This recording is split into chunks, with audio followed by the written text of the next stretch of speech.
विद्यार्थी मित्रों, आप सौનું स्टडी पेनल पर हार्दिक स्वागत है। આજના વિડીયોમાં આપણે ધોરણ 6 નું જે સામાજિક વિજ્ઞાનનું નવું પાઠ્યપુસ્તક છે તેનું પ્રકરણ 4 ઇતિહાસની સમયરેખા અને તેના સ્ત્રોત। હવે જુઓ વિદ્યાર્થી મિત્રો, ઇતિહાસનો આપણો આ પ્રથમ પાઠ છે, તો આની અંદર આપણે શું જોઈશું તો કે ઇતિહાસ જાણવા માટે મુખ્ય સ્ત્રોતો ક્યાં છે, મતલબ કઈ કઈ વસ્તુઓથી આપણે ઇતિહાસ જાણી શકીએ છીએ। તો આપણી પાસે એવી કઈ કઈ વસ્તુઓ છે જેના આધાર માનીને આપણે કંઈક જે છે ભૂતકાળમાં થયેલી ઘટનાઓ વિશે માહિતી મેળવી શકીએ છીએ। વિદ્યાર્થી મિત્રો, તમને આની પીડીએફ અમારી ટેલિગ્રામ ચેનલની લિંક જે ડિસ્ક્રિપ્શન બોક્સમાં આપેલી છે ત્યાંથી તમને આની પીડીએફ મળી જશે। તો ચાલો હવે જોઈએ। પ્રકરણ 4 ઇતિહાસની સમયરેખા અને તેના સ્ત્રોતો। ઇતિહાસ આજના સમાજ અને ગઈકાલના અર્થાત ભૂતકાળના સમાજ વચ્ચેનો અનંત સંવાદ છે।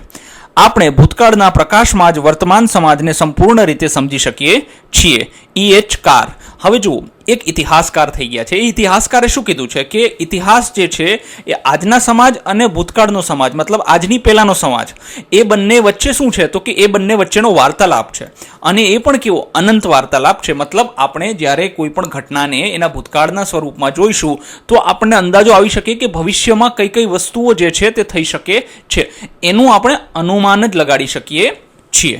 તો ચાલો હવે આપણે જોઈએ। જુઓ, અહીંયા એક સરસ મજાનું ચિત્ર આપેલું છે। નેશનલ મ્યુઝિયમ નવી દિલ્હી, રાષ્ટ્રીય સંગ્રહાલય નવી દિલ્હી। આવા સંગ્રહાલયો પૌરાણિક વસ્તુઓ જેમ કે મૂર્તિઓ, સિક્કાઓ અને આભૂષણોની જાળવણી કરે છે, જે આપણે આપણા ઇતિહાસને સમજવામાં મદદ કરે છે। જુઓ, અહીંયા જે છે ને ઘણી બધી એવી વસ્તુઓ છે, જૂના સિક્કાઓ, જૂની મૂર્તિઓ, જે અલગ અલગ જગ્યાએ ખોદકામ થયું હોય ત્યાંથી મળેલી બધી વસ્તુઓ, એવું બધું અહીંયા જે છે ને સંગ્રહવામાં આવ્યું છે, એટલે જ આને સંગ્રહાલય કહેવાય છે, અને આ રાષ્ટ્રીય સંગ્રહાલય નવી દિલ્હી ખાતે આવેલું છે। મહત્વપૂર્ણ પ્રશ્ન, આપણે ઇતિહાસમાં સમયને કેવી રીતે માપી શકીએ? જુઓ, હવે તમને ખબર હોય તો જો મીટર માપવા માટે મતલબ કહેવાય કે લંબાઈ માપવા માટે આપણે મીટર, કિલોમીટરનો ઉપયોગ કરીએ છીએ, તેવી જ રીતે અન્ય ઘણી બધી વસ્તુઓ હોય છે જેના માટે આપણે એક એકમનો ઉપયોગ કરીએ છીએ। તો સમય માપવા માટે તમને ખબર છે કે આપણે ઘડિયાળનો ઉપયોગ કરતા હોઈએ છીએ, જેમ કે કલાક છે, મિનિટ છે, સેકન્ડ છે, દિવસ છે, આ પણ સમય જ થઈ જાય। હા, જો હવે કલાકોમાં હકીકતમાં માપવા જઈએ તો એ બહુ ટૂંકું થઈ જાય, કારણ કે બહુ લાંબા, જેમ કહેવાય ને કે રોડની લંબાઈ છે કિલોમીટરમાં માપવી બરાબર રહે, સેન્ટીમીટરમાં કે મીટરમાં ન માપી શકાય। માપી શકાય એવું નથી, પણ માનો કે રાજકોટથી તમારે અમદાવાદ જવું છે તો તમે એને મીટરમાં ન માપી શકો।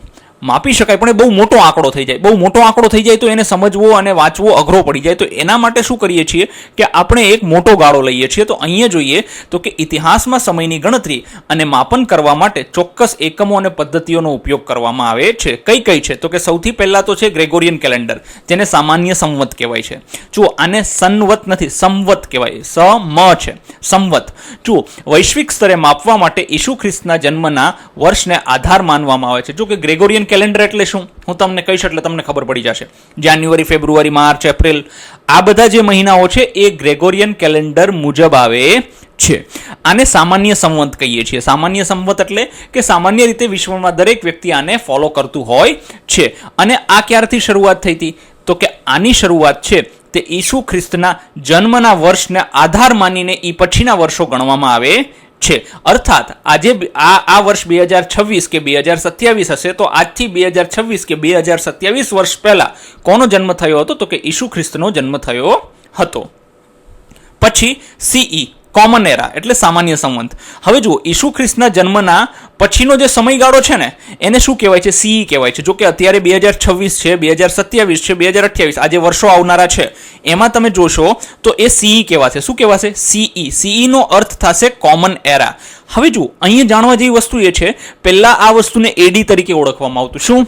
AD નો અર્થ થાય એનો ડોમિની, બરાબર છે? એટલે આ એક છે ને લેટિન અને ગ્રીક વર્ડ છે, બરાબર છે? એનો અર્થ પણ શું થાય છે તો કે ઈસુના જન્મ પછીનો સમય, AD।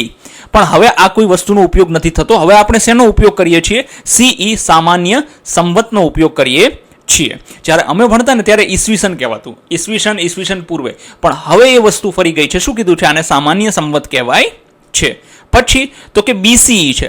તો કે BCE એટલે શું તો કે બિફોર કોમન એરા, મતલબ સામાન્ય સંવત પૂર્વે, એટલે ઈસુ ખ્રિસ્તનો જન્મ થયો એ પહેલાનો સમયગાળો જો આપણે ગણવો હોય તો એના માટે શું કહેવાતું કે BCE કહેવાતું। એને પહેલા શું લખાતું? BC। BC નો મતલબ શું થતો? બિફોર ક્રાઇસ્ટ, મતલબ ઈસુ ખ્રિસ્તના જન્મ પહેલાનો. હવે એને શું કહેવાય છે? BCE, બિફોર કોમન એરા, એટલે સામાન્ય સંવત પૂર્વે, મતલબ એના જન્મ પહેલાના વર્ષો. હવે સમયના ચોક્કસ એકમો છે. ક્યાં છે? તો કે દાયકો. જો એક દાયકો થાય, દાયકાનો મતલબ શું થાય ખબર છે? દશક. 10 વર્ષ જે હોય ને એને એક દાયકો કહેવાય છે. અત્યારે કયો ચાલે છે? તો કે 2021 થી 2030 નો દાયકો ચાલે છે. બરાબર છે? તો કે આ દાયકો જે છે એ કેટલા ગાળાનો છે? તો કે 10 વર્ષનો છે. હવે એનાથી એક મોટું લઈએ તો આવે છે સદી. સદી એટલે 100 વર્ષનો સમયગાળો. તો કે 100 વર્ષનો સમયગાળો એટલે કઈ રીતે કહી શકાય? તો કે જો અત્યારે રહીને 2000 થી લઈને 2100 સુધીનો જે ગાળો છે ને એ કેવો હશે? એક 100 વર્ષનો ગાળો હશે. શું હશે? 100 વર્ષનો ગાળો. સદી એટલે આપણને ખબર જ છે, ક્રિકેટમાં આપણે બધા જાણીએ છીએ. સદી એટલે શું થાય? તો કે 1 વર્ષ થાય છે. 100 રન થાય છે સદી એટલે. તો અહીંયા સદી એટલે કેટલા થશે? તો કે સદી એટલે 100 વર્ષનો સમયગાળો થાય છે. પછી છે સહસ્ત્રાબ્દી. તો કે સહસ્ત્રાબ્દી એટલે શું? તો કે જો 1000 વર્ષનો ગાળો જે છે ને એને સહસ્ત્રાબ્દી કહેવાય છે. 1000 વર્ષનો ગાળો એટલે તો કે અત્યારે કઈ રીતે થાય? તો કે 2000 થી લઈને 3000 વર્ષ સુધીનો જે ગાળો થશે. બરાબર છે? 2000 થી લઈને 3000 સુધીનો. તો 1000 વર્ષ થઈ જશે ને. 2000 થી 3000 જઈએ તો કેટલા થાય? તો કે 1000 વર્ષ થઈ ગયા. તો આને શું કહેવાય છે? તો કે આને સહસ્ત્રાબ્દી કહેવાય છે. 1000 વર્ષનો ગાળો કહેવાય છે. હા, તમારી પેઢી કદાચ એટલી નસીબદાર નહીં હોય કે આ ગાળો જોઈ શકશે, કેમ કે આ ગાળો હવે તમારા માટે આવશે ક્યારે? તો કે 21 નહીં. આ વસ્તુ તો કોઈ માટે આવશે જ નહીં, પણ હા અમારા માટે આવી હતી. આપણે અત્યારે જેટલા પણ લોકો ભણીએ છીએ કે હયાત છે, આ લોકો ક્યારેય નહીં જોઈ શકે. હા, અમે નાના હતા ત્યારે અમે 2000ની સાલ જોઈ હતી. મતલબ 1000 થી લઈને 2000 સુધીનો જે 1000 વર્ષનો ગાળો અમે પૂરો થતા જોયો હતો. આપણામાંથી હવે કોઈ આ હવે ભવિષ્યમાં જોઈ શકશે નહીં, કારણ કે આટલું બધું આયુષ્ય હોતું નથી. પછી તો કે બીજું, ઇતિહાસ સમજવામાં વિવિધ સ્ત્રોતો આપણે કેવી રીતે મદદ કરી શકે છે. જો ઇતિહાસ જ્યારે સમજવો હોય તો એના અલગ અલગ સ્ત્રોતો છે, અલગ અલગ સાધનો છે, એ આપણને કઈ રીતે મદદરૂપ થઈ શકે છે. ચાલો જોઈએ તો. સૌથી પહેલા, ઇતિહાસ કોઈ કાલ્પનિક વાર્તા નથી, પરંતુ પુરાવાઓ પર આધારિત સત્ય છે. જુદા જુદા સ્ત્રોતો આપણને ભૂતકાળનું સાચું ચિત્ર સમજવામાં મદદરૂપ થાય છે. જુઓ, ઘણી વખત કેવું થાય, આ તમે બધા મોટા થઈ જશો ને પછી તમને ખબર પડશે કે હવે માનો કે આપણા દાદા કે દાદી અત્યારે આપણી સાથે ન હોય, ગુજરી ગયા હોય, તો તમે એના એ જે શાળામાં ભણ્યા હોય એના પ્રમાણપત્ર આ તે જોઈને તમને અંદાજો આવે કે અમારા દાદા ભણવામાં કેવા હતા, કેટલું ભણેલું હતું, એ વખતે કયા કયા વિષયો આવતા હતા, એમની શાળાનું નામ શું હતું. એટલે આ ભૂતકાળને સમજવામાં મદદરૂપ થાય છે. તો આ શું છે? અલગ અલગ સ્ત્રોતો છે. તો સૌથી પહેલા છે પુરાતત્વીય સ્ત્રોતો. તો કે પુરાતત્વીય સ્ત્રોતો એટલે શું થાય? તો કે ખોદકામ દરમિયાન મળી આવેલા જૂના સિક્કા, હથિયારો, ઘરેણાં, માટીના વાસણો, શિલાલેખો અને તામ્રપત્રો તે સમયના રાજાઓ, આર્થિક સ્થિતિ, કળા, કસબ વિશે સચોટ માહિતી આપે છે. જુઓ, માનો કે ક્યાંક ખોદકામ કર્યું. હવે આપણે આગળ છે ને સિંધુ સરસ્વતી સભ્યતા પણ ભણીશું. એ સમયે શું થયું હતું ખબર છે તમને? સિંધુ સરસ્વતી સભ્યતા જે હતી, અંગ્રેજો શું છે રેલવેના પાટા નાખતા હતા. તો એ સમય દરમિયાન એમને ખોદકામ કર્યું ને તો એક મોટું નગર મળી આવ્યું. તો અહીંયાથી સિક્કાઓ કેટલા બધા મળ્યા, પછી અહીંયાથી ઘણા બધા માટીના વાસણો, ઘરેણાઓ, હથિયારો, આ બધું મળ્યું. તો એના ઉપરથી એ લોકોએ અંદાજો લગાડ્યો કે આ લોકો છે ને કે આટલી બધી, મતલબ જો સિક્કાઓ ઉપર તમને ચિત્ર દોરેલા દેખાય છે, એ શું દેખાડે છે? તો કે એ વસ્તુ દેખાડે છે. શું દેખાડે છે? કે એ સમયે કઈ કઈ પ્રવૃત્તિઓ થતી હતી. પછી શિલાલેખો હોય. શિલાલેખો જોઈને શું ખબર પડે? તો કે એ વખતના રાજાના કામો શું કામ કર્યા હોય. બરાબર છે? અત્યારે તમને ખબર હોય તો કોઈ મોટો હોલ બનાવે તો હોલ ઉપર તમને ખબર છે પોતાનું તકતી મારી દે, તકતી પર લખી દે કે ફલાણા ભાઈ તરફથી, પંખો તો કે ફલાણા ભાઈ તરફથી. હવે વર્ષો પછી બધું ડટાઈ જાય અને જો કોક નહીં મળે તો ખબર પડે ને કે ભાઈ આ ભાઈ આ અહીંયા બનાવ્યું હતું. આવી રીતે બધી વસ્તુ મળતી હતી. આના ઉપરથી શું અંદાજો આવે કે એ લોકો કેટલા આર્થિક રીતે સમૃદ્ધ હતા, એ વખતે રાજા કોણ હતા, એ વખતે કઈ કઈ કળાઓનો વિકાસ થયો હતો. આ બધી માહિતી આપણને પુરાતત્વીય સ્ત્રોતો પરથી મળે છે. પછી છે સાહિત્યિક સ્ત્રોતો. તો કે પ્રાચીન સમયમાં હસ્તપ્રતો એટલે હાથથી લખાયેલી, પછી વેદો, મહાકાવ્યો, ધાર્મિક ગ્રંથો અને વિદેશી મુસાફરોના પ્રવાસ વર્ણનોથી આપણને તે સમયના સમાજની સંસ્કૃતિ, રીતિ રિવાજો અને રાજકીય વ્યવસ્થાની ખબર પડે છે. જો સાહિત્યિક સ્ત્રોતોમાં શું આવે છે? તો કે જો વેદ છે આપણા મળી ગયા આપણને, મહાકાવ્ય મહાભારત રામાયણ છે, ધાર્મિક ગ્રંથો આપણને અલગ અલગ મળ્યા, પુરાણો મળ્યા. પછી બીજું કે એ સમયે જે તે સમયે ભારતની મુલાકાતે આવેલા અમુક લોકો હોય ને કે ભારતમાં શું ચાલે છે, કઈ રીતનું છે. તમે કેમ અત્યારે ક્યાંક ફરવા જવું હોય, તમે મોટા થઈને ફરવા જશો કે યુરોપમાં કે લંડનમાં કે જગ્યાએ ઇંગ્લેન્ડમાં ક્યાંય ફરવા જાઓ તો તમે છે ને એક ડાયરી સાથે લઈને જાજો અને ડાયરી લઈને ત્યાં તમે નોંધ કરજો શું કે ત્યાં વસ્તુઓ કેવી કેવી છે, લોકો કઈ રીતે વર્તન કરે છે, ત્યાંનું રહેણીકેણી કેવી છે, ત્યાં ખાવા પીવામાં કઈ કઈ વસ્તુઓ મળે છે, ત્યાં મોંઘું છે કે સોંઘું છે, આ બધી વસ્તુનું તમે ડાયરી રાખજો. પછી હજારો વર્ષો પછી આપણે કોઈ હશું નહીં, તમારી ડાયરી કોઈને મળે તો એના ઉપરથી અંદાજો મારે કે ભાઈ આ ભાઈ લંડનમાં ગયો હતો, ક્યાંનો હતો, તો કે પોતે ભારતીય હતો.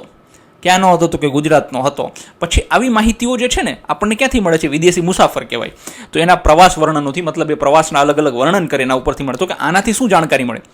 તો કે સમાજની સંસ્કૃતિ, એ વખતે કયા રીતિ રિવાજો હતા અને અહીંયા રાજકીય વ્યવસ્થા કેવી હતી, આ બધી વસ્તુઓની આપણને ખબર પડે છે. પછી છે મૌખિક સ્ત્રોત. જો હવે મૌખિક સ્ત્રોત શું છે કે તમારા દાદાએ તમને વાર્તા કીધી, તમે આગળ વાર્તા કે તમારા પપ્પાને કીધી, તમારા પપ્પા તમને કહેશે, તમે તમારી સંતાનોને કહેશો. આવી રીતે વાતો જે એક પેઢી તરફથી બીજી પેઢી તરફ જાય ને એને શું કહેવાય? તો કે મૌખિક સ્ત્રોતો. પેઢી દર પેઢી મૌખિક રીતે સચવાયેલી લોકવાર્તાઓ, લોકગીતો અને કુટુંબની વંશાવળીઓ આપણને સત્તાવાર દસ્તાવેજો સિવાય સામાન્ય લોકોના જીવન અને લોકજીવનની ઝાંખી કરાવે છે. જુઓ આપણા લોકગીતે કેટલા સરસ હોય છે, લગ્ન ગીત, આ બધું શું છે કે ગાતા હોય બધા, ધીરે ધીરે છોકરાઓ નાના એમાં સાંભળતા હોય, પછી એ મોટા થાય એ પણ એવું જ ગાય, પાછા એના છોકરાઓ મોટા થાય, એ રીતે પેઢી દર પેઢી આ વસ્તુ ચાલતી આવતી હોય છે. પછી છે આધુનિક સ્ત્રોતો. હવે જુઓ છેલ્લા કેટલાક સૈકાઓથી મતલબ 100 વર્ષોથી ઇતિહાસ જાણવા માટે જૂના અખબારો, સરકારી દસ્તાવેજો, હવે જો અંગ્રેજો આવ્યા ત્યારથી તો કહેવાય ને ફોટોગ્રાફ્સની શોધ થઈ ગઈ, છાપા છપાવવા માંડ્યા. તો આ બધા તો છે ને અત્યારે આ તમારે 1947નું છાપું જોવું ને તમે ગૂગલમાં સર્ચ કરો તમને મળી જશે કે ભારત આઝાદ થયું ત્યારે ગુજરાત સમાચાર હતું કે નહીં, અને હતું તો એના છાપા ઉપર શું લખેલું હોય ભારત આઝાદ થયું ત્યારે. તો આ બધી વસ્તુઓ જે છે ને એ આપણને આધુનિક સ્ત્રોતોમાં ગણવામાં આવે છે. હવે જોઈએ 3, શરૂઆતના માનવીઓ કેવી રીતે જીવતા હતા. હવે જુઓ હજારો વર્ષો પહેલાંની વાત કરીએ તો કે શરૂઆતના માનવીઓ જે આદિ માનવ હતા નું જીવન આજની સરખામણીએ ઘણું અલગ અને સંઘર્ષમય હતું. અત્યારે આપણને ખાલી નિશાળે આવવામાં વાંધો પડતો હોય, એ લોકોને તો એવું કંઈ હતું જ નહીં, અને એમનું જીવન રહેવા માટે કાંઈ ઠેકાણું નહીં. અત્યારે કેમ કૂતરાઓને કાંઈ ઘર ના હોય, જાનવરોને કાંઈ ઘર ના હોય, બિચારા ગમે ત્યાં ફરતા હોય, ગમે ત્યાં ખાઈ લે, ગમે હેઠું આ તે, બીમાર પડે તો એને કોઈ પૂછવાવાળું ન હોય. તો આ લોકો એવી જ રીતે પોતાનું જીવન જીવતા હતા. તો કે કેવું? તો કે ભટકતું જીવન અને ખોરાક. તેઓ કાયમી ઘર બનાવીને ક્યાંય રહેતા હતા નહીં, પરંતુ ખોરાકની શોધમાં એક જગ્યાએથી બીજી જગ્યાએ ભટકતા રહેતા. તેઓ જંગલી પ્રાણીઓનો શિકાર કરીને તેમજ કંદમૂળ અને ફળો એકઠા કરીને પોતાનું પેટ ભરતા હતા. એ શું કરતા હતા? તો કે ભાઈ આજે શિકાર કરવા નીકળ્યા તો અડધા જંગલ ક્રોસ કરીને આવી ગયા, તો કે રાત પડી ગયા, અહીંયા હોઈ જાઓ, પછી અહીંયાથી તો કે આગળ આપણે તો સાંજે પાછું ઘરે આવવું પડે ને. પણ આ લોકો શું કરતા? શિકાર કરીને જે તે જગ્યાએ કંદમૂળ ફળો એકઠા કરીને પોતાનું પેટ ભરીને ત્યાં સૂઈ જતા હતા. પછી વસવાટ. તો કે ઠંડી, ગરમી અને જંગલી પ્રાણીઓથી બચવા માટે તેઓ કુદરતી ગુફાઓમાં અને વૃક્ષોના છાંયડામાં આશ્રય લેતા. હવે જો કુદરતી ગુફાઓ એટલે પર્વતની અંદર બખોલું હોય છે, આ તે એવી જગ્યાએ એ લોકો આશ્રય રાખતા, પોતે રહેતા હતા. શા માટે? જંગલી જાનવરોથી બચવા માટે, પછી આ ઠંડી ગરમી જે હોય એનાથી બચવા માટે એ લોકો એવી રીતે ત્યાં રહેતા હતા. પછી તો કે પથ્થરના ઓજારો. જો હવે એ લોકો પોતાની જાતને બચાવવા માટે પથ્થરના ઓજારો, અત્યારે તમારી મારી પાસે જે લોઢાના છે, કુહાડી, પાવડા, તલવાર, ધારિયા બધું છે, એવું હતું નહીં. એ લોકો શિકાર કરવા માટે, ચામડું છોલવા માટે, લાકડા કાપવા માટે પથ્થરમાંથી બનાવેલા હથિયારોનો ઉપયોગ કરતા હતા. પછી તો કે ક્રાંતિકારી શોધો. હવે જુઓ અમુક શોધોએ જે છે ને માનવનું જીવન પરિવર્તન કરી નાખ્યું. પહેલાના સમયમાં માનવી કાચું માંસ ખાતો હતો. પછી જ્યારે અગ્નિની શોધ થઈ ત્યારે એને ખબર પડી કે જો આને શેકીને ખાશો ને તો મજા આવશે. પછી એને ખબર પડી કે આ માંસ ખાવાની ક્યાં જરૂર છે, તમે અનાજ વાવી શકો છો અને અનાજમાંથી રોટલા બની શકે છે. તો ધીરે ધીરે આ બધી વસ્તુઓનો વિકાસ થયો. પછી પૈડાની શોધ થઈ. જે વ્યક્તિ પોતે ઢળતો બધું લઈ જતો તો એને ખબર પડી ગઈ કે ભાઈ આ પૈડામાં લઈ જાવ તો તમારે વજન જાજો ઉપાડવો પડે નહીં, એ ગબડ્યા રાખે અને તમે આરામથી જીવી શકો. પછી નદી કિનારે સ્થાયી થવું, કેમ કે તમને ખબર છે કે નાવા ધોવા માટે, પછી કહેવાય કે જીવનની બધી જરૂરિયાતવાળી વસ્તુઓ કરવા માટે શું જોઈએ? પાણીની ખૂબ જરૂર પડે. તો આવું ક્યાં શક્ય છે? તો કે નદી કિનારે રહેવું જોઈએ, જેથી કરીને તમે સરળતાથી પાણી લઈ શકો. પછી તમારે જાનવર રાખવા હોય તો જો દૂધ તમને મળી રહે. તો આ બધું ધીરે ધીરે એને સમજાવવા માંડ્યું. તો શરૂઆતનો માણસો જે છે આવું જીવન જીવતા હતા. પછી તો કે આપણે ઇતિહાસ વિશે અધ્યયન કેવી રીતે કરીએ છીએ. હવે જુઓ એક સૌથી મહત્વની વાત કે આપણે બધા જે ઇતિહાસનું અધ્યયન કરીએ છીએ તો એ કઈ રીતે કરીએ છીએ. તો કે સૌથી પહેલાં તમારી સૌથી જૂની યાદ કઈ છે? શું તમને યાદ છે કે તે સમયે તમારી ઉંમર કેટલી હતી? કદાચ 5-6 વર્ષ પહેલાંની આ બધી યાદો તમારા ભૂતકાળનો ભાગ છે. જુઓ હવે આજનો દિવસ નહીં, આજની સેકન્ડ જે છે ને એ ભૂતકાળ થઈ જશે. કેમ? અને પછી આપણે એમાં કોઈ જ વસ્તુનું કાંઈ પરિવર્તન કરી શકીએ નહીં. તો એક વસ્તુ યાદ રાખજો, આપણો સમય જે છે એનો સદુપયોગ આપણે કરવાનો છે. 5-6 વર્ષ પહેલાંની એટલે તમે પહેલાં બીજા ધોરણમાં હતા, કાંઈ યાદ છે કઈ નિશાળમાં હતા? સાહેબ હું અહીંયા જતો ને અહીંયા થાળી લઈને આવતા ને મધ્યાહન ભોજનમાં અમે ખાતા. તો આ બધી યાદો કદાચ તમને અમુક યાદ હોય ને બધી વસ્તુ યાદ હોતી નથી. તમે વિચારો છો કે ભૂતકાળને સમજવાથી સમજવાથી આપણને વર્તમાન વિશ્વને સમજવામાં કેવી રીતે મદદ મળે છે? જો હા, હવે એમાં એવું છે કે ભૂતકાળને સમજવાથી આપણને ખબર પડે. શું ખબર પડે? કે જે તે વખતના લોકો જે છે એ કેવું જીવન જીવતા હતા. એમનેમ કંઈ સીધા મોબાઈલ નથી આવી ગયા. જો તમે જે ટચ સ્ક્રીનવાળા મોબાઈલ યુઝ કરો છો એમનેમ સીધા નથી આવી ગયા. પહેલાં ટચ સ્ક્રીનવાળા ફોન નહોતા, પહેલાં સાવ સાદા ફોન હતા. એ સાદા ફોનનો ઉપયોગ કરીને બધા કામ થતા હતા પહેલાં. પછી ધીરે ધીરે આ બધી વસ્તુઓ વધતી ગઈ. તમે વિજ્ઞાન વિષયમાં વર્ગમાં શીખી શકશો કે પૃથ્વીનો ઘણો લાંબો ઇતિહાસ છે, જેમાંથી આપણો ઇતિહાસ માત્ર નવીનતમ અને નાનો ભાગ છે. જો વિજ્ઞાનમાં આપણે આ બધી વસ્તુ જોઈશું જ. તેમ વિજ્ઞાનના બધા વિડીયો આપણે અપલોડ કરેલા જ છે, તમે ત્યાંથી જોઈ શકો છો. શું જોઈએ છે કે ભાઈ ઇતિહાસ જે છે માનવીય સંસ્કૃતિનો બહુ લાંબો છે, એમાંથી આપણે બસ થોડો ભણવાનો છે. જુઓ, અહીં એક સરસ મજાનું ચિત્ર આપ્યું છે. હવે જુઓ, પહેલાં આ જે ચિત્ર જે છે આને આ સમયરેખા છે. શું શેની સમયરેખા? તો કે જીવન ઉત્ક્રાંતિ. જીવન ઉત્ક્રાંતિ એટલે જીવન કઈ રીતે આગળ વધ્યું, જીવનની શરૂઆત કઈ રીતે થઈ એનું છે. જુઓ, અહીંયા શું લખ્યું છે? અબજો વર્ષ પહેલાં, મતલબ અહીંયાથી અહીંયા સુધી અબજો વર્ષ એટલે 4.54 અબજ વર્ષ પહેલાં પૃથ્વીની રચના થઈ. પછી તો કે એના પછી અબજો વર્ષ પછી તો કે પ્રથમ કોષ, મતલબ આ કોષ છે એ વિજ્ઞાનનો શબ્દ છે કે એક કોષીય જીવનો જન્મ થયો. પછી તો કે 2.33 અબજ વર્ષ પહેલા શું થયું? તો કે વાતાવરણીય પ્રાણવાયુ એટલે ઓક્સિજન આવ્યો. પછી તો કે 1 અબજ વર્ષ પહેલા શું થયું? તો કે બેક્ટેરિયા પૃથ્વી ઉપર અસ્તિત્વમાં આવ્યા. પછી બીજું શું છે? તો કે આ જે ઘાટો બ્લુ કલર છે એમાં શું છે? તો કે મિલિયન વર્ષ પહેલા, એટલે કે જુઓ પછી આવી વાદળી અને ફૂગ આવી. જો આવી રીતે છે ને આ બધી વસ્તુઓનો વિકાસ થયો. પછી શું થયું? તો કે પછી પરવાળાનો 700 મિલિયન વર્ષ પહેલા પરવાળાનો. જો 1 મિલિયન એટલે 10 લાખ થાય. કેટલા થાય વિદ્યાર્થી મિત્ર? 1 મિલિયન એટલે 10 લાખ થાય, એટલે 700 ગુણ્યા 10 લાખ કરી દેવાના, એટલા વર્ષ થઈ જાય. પછી પરવાળા આવ્યા. પછી જોવા જાવ તો 500 વર્ષ પહેલા તમે જોવા જશો તો એના પછી છે માછલી, કરોડરજ્જુવાળા પ્રાણીઓનું અસ્તિત્વ આવ્યું. બરાબર છે.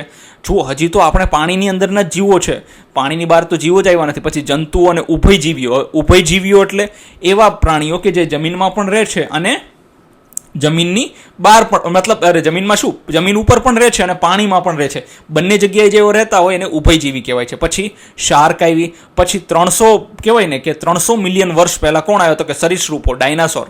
બરાબર છે, કે જે ઢસડાઈને ચાલતા હોય ને એને સરીસૃપ કહેવાય, જેમ કે મગર છે, સાપ છે, આવા પ્રાણીઓ ધીરે ધીરે અસ્તિત્વમાં આવ્યા. પછી તો કે પક્ષીઓ અસ્તિત્વમાં આવ્યા. પછી તો કે સસ્તન પ્રાણીઓ, જેની અંદર કહેવાય કે બધા જ માનવી પણ એક સસ્તન પ્રાણી છે, આવા પ્રાણીઓ અસ્તિત્વમાં આવ્યા. પછી કહેવાય કે 100 મિલિયન વર્ષ પહેલા, બરાબર છે, 100 મિલિયન વર્ષ પહેલા કોણ આવ્યું? તો કે ફૂલો અને મધમાખીઓનું અસ્તિત્વ આવ્યું છે. પછી તો કે અહીંયા જુઓ તમે, આદિમાનવ ક્યારે અસ્તિત્વમાં આવ્યો? તો કે આટલા વર્ષો પહેલા. કેટલા છે? એકમ, દશક, 100, 1000, 10,000, લાખ, 10 લાખ, કરોડ. 1 કરોડ વર્ષ પહેલા કહેવાય કે આદિમાનવ આવ્યો. પછી તો કે 10 લાખ વર્ષ પહેલા અગ્નિની શોધ થઈ હતી. પછી તો કે 3 લાખ વર્ષ પહેલા પછી કહેવાય કે મનુષ્ય, જેને હોમોસેપિયન્સ કહેવાય. અત્યારના જે માનવીઓ છે ને એ લગભગ 3 લાખ વર્ષ પહેલા આવ્યા હતા. આદિમાનવ એટલે એ ખરેખર વાંદરા જેવા જ હતા બધા. પછી તો કે 6500 વર્ષ પહેલા લેખનની શરૂઆત થઈ હતી. તમે વિચાર કરો, આજથી 6500 વર્ષ પહેલા શેની શરૂઆત થઈ હતી? તો કે લેખનની શરૂઆત થઈ હતી. આ સમયરેખા ખૂબ જ વ્યવસ્થિત રીતે આપણને આપેલી છે. ચાલો હવે જોઈએ, ઘણા લોકો પૃથ્વીના ઇતિહાસનો અભ્યાસ કરે છે. તેઓ પૃથ્વીની સપાટીની નીચે રહેલા રહસ્યોને જાણવા પ્રશિક્ષિત છે. આ રીતે તેઓ પૃથ્વીના ભૂતકાળની સાથે સાથે આપણા ભૂતકાળને સમજવામાં પણ મદદરૂપ થાય છે. જુઓ, ઘણા લોકો એવા છે, શું કરે છે ખબર છે? કે પૃથ્વીના ઇતિહાસનો અભ્યાસ કરે છે. એમાંના પહેલા વ્યક્તિ છે જો ભૂસ્તર શાસ્ત્રી. તો કે ભૂસ્તર શાસ્ત્રી એટલે શું? તમને જો દેખાય છે, ઇંગ્લિશમાં ને જીઓલોજિસ્ટ કહેવાય. શું કરે છે? તો કે પાણાનો અભ્યાસ કરે છે. શું અભ્યાસ કરે છે? તો કે પૃથ્વીના ભૌતિક સ્વરૂપો, જેમ કે માટી, પથ્થરો, ટેકરીઓ, પર્વતો, નદીઓ, સાગર, મહાસાગર અને પૃથ્વીના અન્ય ભાગોનો અભ્યાસ કરે. જો ભૂ એટલે શું થાય? તો કે તમને ખબર હોય તો ભૂગોળ, ભૂ એટલે જમીન થાય. શું થાય? જમીન થાય. ભૂમિતિ ગણિતમાં આવે છે ને આપણે, તો કે ભૂમિતિ એટલે શું? તો કે માપવાની, જમીન માપવા માટે જે મિતિ, મતલબ જે ગણવાની ક્રિયાઓ છે ને ભૂમિતિ કહેવાય. તો આ ભૂસ્તર શાસ્ત્રી. ભૂ એટલે શું? તો કે જમીનનું સ્તર જે છે એના ઉપર રહેલી વસ્તુઓ છે એના વિશેનો અભ્યાસ કરે એને ભૂસ્તર શાસ્ત્રી કહેવાય છે. એને ઇંગ્લિશમાં જીઓલોજિસ્ટ કહે છે. ચાલો હવે બીજું શું છે? તો કે જીવાશ્મ વિજ્ઞાની. હવે એને શું કહેવાય છે? એને ઇંગ્લિશમાં તમે જોશો ને પેલિયોનોટોલોજિસ્ટ કહેવાય છે. હવે જો અશ્મિઓના રૂપમાં કરોડો વર્ષ પહેલાના વૃક્ષો, પ્રાણીઓ અને માનવના અવશેષોનો અભ્યાસ કરે છે. હવે જો જીવાશ્મ એટલે શું કે જીવ જે હતા પહેલા એના અશ્મિ. તો કે અશ્મિ એટલે શું થાય? તો કે અશ્મિ એટલે માનો કે લાખો વર્ષ પહેલા ઘણા બધા પ્રાણીઓ છે, ઘણી બધી વનસ્પતિઓ છે, એ બરફ પડવાના લીધે, વરસાદ પડવાના લીધે અથવા તો ભૂકંપ થવાના લીધે નીચે દટાઈ ગઈ છે, જમીનના એના ઉપર થરના થર જામી ગયા છે. એવા અશ્મિઓને વિશે અભ્યાસ કરીને જીવાશ્મ વિજ્ઞાની કહેવાય છે. પછી કોણ છે?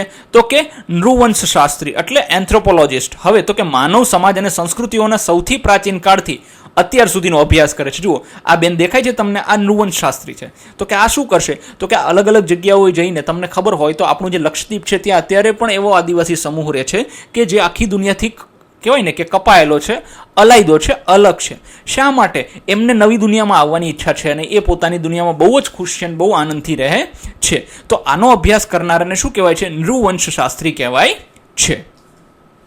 પછી છે અંતિમ પુરાતત્વવિદ, તો કે આર્કિયોલોજિસ્ટ. માનવ, વનસ્પતિ અને પશુઓ દ્વારા છોડેલા અવશેષો જેવા કે ઉપકરણ, માટલા, વાસણ, મણકા, મૂર્તિ. જુઓ અહીંયા એને જો કંઈક મળે છે, જૂની જે બધી વસ્તુઓ મળે ને ખોદકામ દરમિયાન, રમકડા, હાડકા, માનવ પશુઓના દાંત, બળેલા અનાજ, મકાનો, ઈંટોના રોડા જેવી અન્ય વસ્તુઓ, ચીજોનું ઉત્ખનન કરીને ભૂતકાળનો અભ્યાસ. ઉત્ખનન એટલે ખોદકામ કરીને જ્યારે એ વસ્તુ મળે ત્યારે એનો અભ્યાસ કરે છે. એને શું કહેવાય? તો કે આર્કિયોલોજિસ્ટ અથવા તો પુરાતત્વવિદ કહેવાય છે.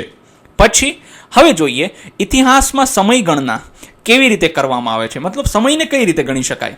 તો કે દરેક સમાજ અને સંસ્કૃતિની સમયની ગણતરી કરવાની પોતાની પદ્ધતિ હોય છે. કોઈ ચોક્કસ વ્યક્તિનો જન્મ અથવા શાસકના શાસનથી શરૂઆતમાં જેવી મુખ્ય ઘટનાઓને નવા યુગની શરૂઆત માનવામાં આવે છે. જુઓ, કાંઈક નવું ચાલુ થાય ને તેને નવો યુગ કહેવાય. કે પહેલાં કહેવાય કે ગુપ્ત રાજાઓ હતા, મૌર્ય રાજાઓ હતા, પછી છેલ્લે કહેવાય કે છેલ્લા હિન્દુ રાજા કહેવાય કે પ્રાચીન ભારતના આપણા થઈ ગયા, હર્ષવર્ધન થઈ ગયા, તો હર્ષવર્ધન યુગનો અંત થયો એવું કહેવાય છે. તો આ રીતે કહેવાય કે બ્રિટિશ યુગનો, જેમ કે ભારતમાં બ્રિટિશરો ગયા તો બ્રિટિશ યુગનો અંત આવ્યો. તો કોઈ એક કાલખંડ કહેવાય કે એક સમયનો જે ઓલો હોય છે, યુગ જે હોય છે એનો અંત થાય અથવા તો શરૂઆત થાય તો એને યુગ કહેવાય છે.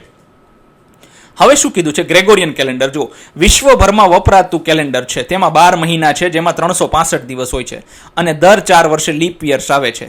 ઉદાહરણ તરીકે અંતિમના, જો આમાં બહુ સરસ કીધું છે. જો ગ્રેગોરિયન કેલેન્ડર, આમાંથી પ્રશ્ન બની શકે છે. તો કે ગ્રેગોરિયન કેલેન્ડર એટલે શું? તો કે આપણે જે 12 મહિનાના સમયવાળું અને 365 દિવસના સમયવાળું જે તારીખ્યું વાપરીએ છીએ એને કયું કહેવાય છે? તો કે એને ગ્રેગોરિયન કેલેન્ડર કહેવાય છે. બીજું, એમાં દર 4 વર્ષે શું આવે છે? તો કે એક લીપ વર્ષ આવે છે. લીપ વર્ષનો મતલબ શું થાય છે? તો કે લીપ વર્ષ જે છે એ કેવું હોય છે કે એમાં એક દિવસ વધારે હોય છે ફેબ્રુઆરી મહિનામાં, એટલે 365ની જગ્યાએ 366 દિવસ હોય છે. હવે જુઓ અહીંયા શું કીધું છે કે અમુક વર્ષો લીપ વર્ષ છે કે નહીં એ કઈ રીતે જાણી શકાય? તો કે જુઓ, જ્યારે સદીના વર્ષો હોય, સદીના વર્ષો એટલે 1800મું વર્ષ, 1900મું વર્ષ, હમણાં ગયું 26 વર્ષ 25 વર્ષ પહેલાં, 2000નું વર્ષ અને આવનારું 2100મું વર્ષ. આપણે બધા કદાચ 2100માં જીવતા હોય ન હોય, કોઈક હશે તો 75-80 વર્ષનો હશે તો જીવતો હોય. હવે આ બધા વર્ષ જે છે 400ના ગુણાકારમાં કહેવાય કે જો એને 400થી ભાગો ને અને જો શેષ ન વધે, નિશેષ ભાગી શકાય તો એ લીપ વર્ષ છે એવું કહી શકાય. તેથી ઉપરની 3 શતાબ્દી વર્ષોમાં ફક્ત 2001 જો આ ભાગી શકાય નહીં 400થી, આને ના ભાગી શકાય, હા 2000ને ભાગી શકાય, બરાબર છે. તો આ કેવું કહેવાય? તો કે આ લીપ વર્ષ કહી શકાય છે. હવે જુઓ, આજે વિશ્વભરમાં સામાન્ય રીતે ગ્રેગોરિયન કેલેન્ડર વપરાય છે. સાથે સાથે તહેવાર અને શુભ કાર્યોના નિર્ધારણ માટે હિન્દુ, મુસ્લિમ, યહૂદી અને ચીનમાં પણ તહેવારો તથા અન્ય શુભ કાર્યોની તારીખોની ગણતરી માટે અન્ય કેલેન્ડર તિથિપત્રોનો ઉપયોગ થાય છે.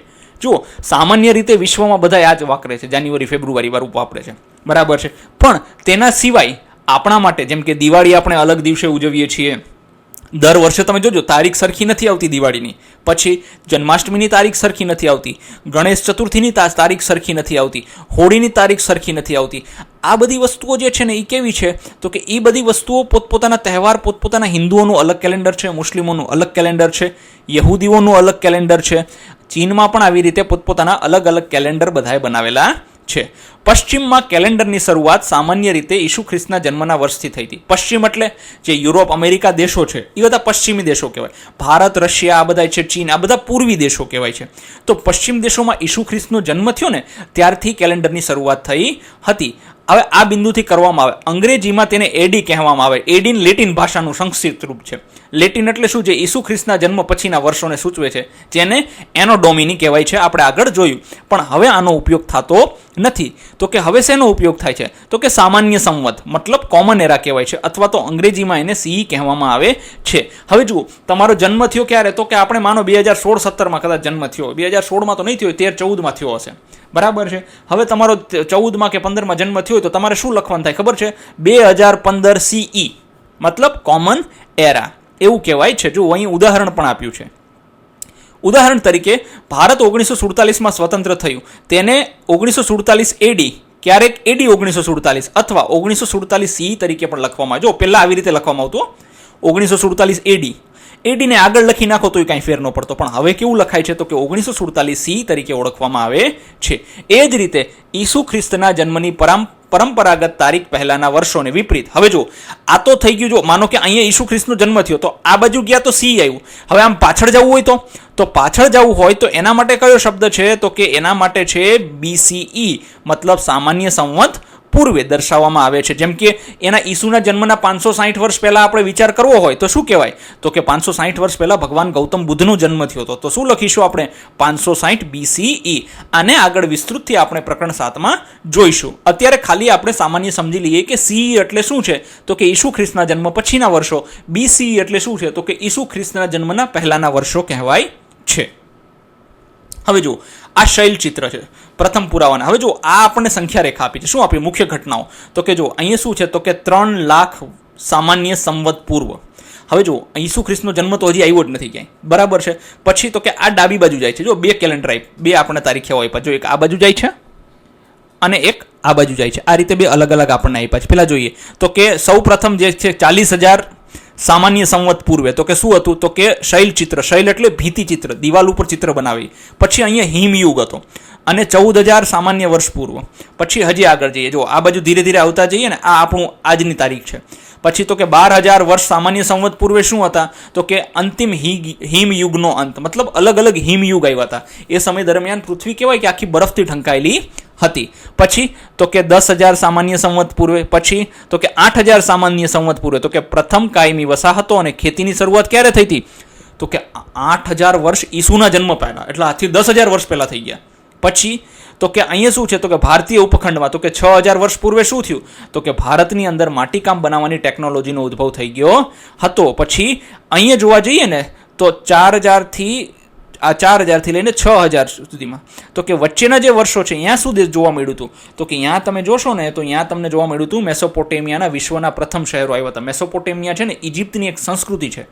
એ સંસ્કૃતિની આસપાસ જે વિકાસ થયો તો એ અહીંયા જોવા મળ્યો હતો. પછી તો કે અહીંયા તાંબાની પ્રથમ ધાતુશાસ્ત્ર, મતલબ તાંબાનો ઉપયોગ કરવાની શરૂઆત થઈ ગઈ હતી. તો કે આજથી લગભગ કેટલા 4,000ની થોડાક વર્ષો પહેલા થઈ ગઈ હતી. તો કે જો પછી ક્યારે આવી? તો કે સિંધુ સભ્યતા, તો લગભગ 2,500ની આસપાસ હતી. સિંધુ સરસ્વતી સભ્ય સંસ્કૃતિ હતી. પછી ઈસુનો જન્મ અહીંયા થયો હતો. પછી આ 2,000 સામાન્ય સંવત થઈ ગયું. અહીંયા બુદ્ધનો જન્મ, જો બુદ્ધનો જન્મ પણ ઈસુના જન્મ પહેલા થયો હતો. પછી આપણું જે અશોક ચક્ર જે છે અને અશોક સ્તંભ છે એ પણ રાજા અશોકના ઓલા શિલાલેખ ઉપરથી બનાવવામાં લીધેલું છે આપણે. તો આ બધી વસ્તુઓનું કહેવાય કે ઈસુના જન્મ પહેલા થયો હતો. આ અત્યારનો સમય છે. હવે જોઈએ, ચાલો શોધીએ. હવે જો આ પ્રકારની ગણતરી સરળ છે, પરંતુ તેમાં એક સમસ્યા છે. ગ્રેગોરિયન કેલેન્ડરમાં શૂન્ય તરીકે કોઈ વર્ષ ચિહ્નિત થયેલ નથી. અર્થાત હવે જો આ પ્રશ્નરીઓને ખરેખર સમજવા જેવો છે. જો વિદ્યાર્થી મિત્રો, તમે બધાય છે ને સમયરેખા જોઈ જ છે, મારા ખ્યાલથી જોઈ જ હશે, બરાબર છે. સમયરેખા કેવી હોય? સંખ્યા રેખા બરાબર છે. સંખ્યા રેખા આપણે જોઈ છે. તો સંખ્યા રેખામાં અહીંયા શું હોય?